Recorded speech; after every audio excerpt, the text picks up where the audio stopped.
वाक़िफ़ कराची ऐं हैदराबाद डिवीज़न में मकानी चूंड जे हवाले सां ॿुधो त गैर सरकारी ऐं गैर हतमी नतीजा अचण शुरू थी विया आहिनि।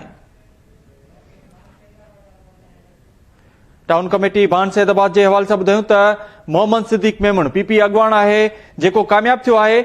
एसयूपी अॻवान अली असगर सोलंकी नाकाम थियो आहे।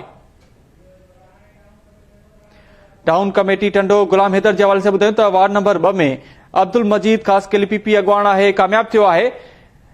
आज़ाद उम्मीदवार मोहम्मद अली खासकेली नाकाम थी वियो आहे। टाउन कमेटी तलहार वार्ड नंबर 6 जे हवाले सां ॿुधायूं त पीपी अॻवान मोहम्मद उस्मान 204 वोट खणी कामयाबी माणी आहे। मीर शोएब टालपुर आज़ाद उम्मीदवार आहे जंहिं 138 वोट खणी नाकाम थियो आहे।